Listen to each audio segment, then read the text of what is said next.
Fine-tune your payload content. As I have mentioned previously, you can come up with your very own content based primarily on the social signals of the top-notch third-party materials you are curating. Put simply, when you are going through your research, you will keep coming across certain pieces of content which get a lot of engagement on social media. These are all the objective indicators you need to understand that you are looking at high-quality, high-demand content. At that point, you can come up with your own version of that content. You can use it as a template, so to speak. Another approach would be to just do curation first. You just take all the high-quality third-party content with great social signals and put them all on auto-publish on your social media accounts. You run this curation campaign for several weeks. Soon enough, you will see a pattern. Eventually, you will see that some of these materials get a lot more engagement than others. At that point, you can then come up with your own version. Personally, I pick my own content using both methods. If I'm in a hurry to get people to sign up to my mailing list, I do the first method. But if I'm unsure about the niche or I'm still trying to feel my way around in terms of understanding my audience, I would stick to the second method. There's really no one right answer. It really all depends on your situation. The great thing about the second method is that you are picking out your original content strategy based on what actually works in terms of your social media accounts. You have to understand that even though high-quality third-party content may have a lot of objective social signals, those signals may have been generated in different contexts. Maybe the original publisher was doing something that you may not be doing. Do you see how this works? Still, you can definitely do the first method if you're in a hurry. But if you have some time to spare, you might want to try the second method. Do curation first, let it run, and then pay attention to your statistics. You should be able to see a pattern. In fact, based on my experience, content that tends to do well often falls within a narrow range of themes. In fact, in some of my campaigns, almost all of the content that got a lot of love from the internet was focused on one question. That's how focused your audience's needs may be. You should pay a lot of attention to the following. Look at the engagement of the content and the click-through. A lot of social media marketers drop the ball at this point.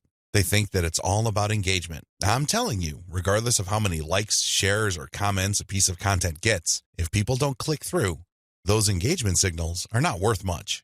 Remember, at the end of the day, you want traffic. That's the whole reason why you're doing this in the first place. Getting caught up in how many shares, likes, or comments you get is not going to do you any good. You have to always pay attention to the click-through. There has to be some sort of ratio between total engagement and click-through.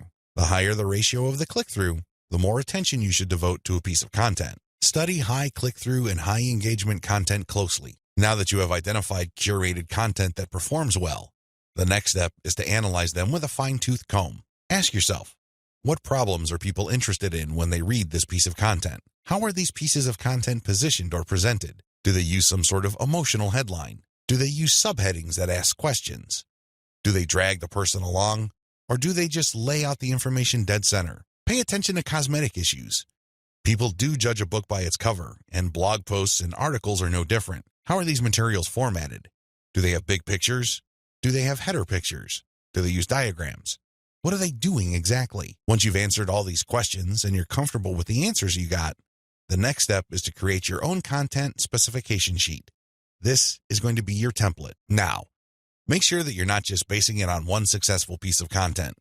That third-party content might be a fluke. The company behind it might just have gotten lucky, and for some reason, that piece of content went viral. That's not going to help you. You have to base your template on the success of many different pieces of curated content. This way, you can be more confident of the fact that even if you barely comply with all the specifications, you would at least get some decent and positive results. Using the information above, create payload content. Now that you have gotten your template together, you need to create your own high-quality, high-engagement original content. This content is going to be used to sell people on your mailing list. When they read this content, they're supposed to get excited about joining your mailing list. This is content that is most likely to be credible and most likely to be shared. Are you excited? Well, don't get too excited. A lot of people jump in with both feet and they end up sabotaging themselves because the payload content they create looks like an advertisement. That's obvious spam. Nobody's going to trust you with that. You're obviously trying to pull tricks and play games. That's not going to work. Instead, the content must be informative. Think of it as an infomercial. You're selling something, that much is obvious.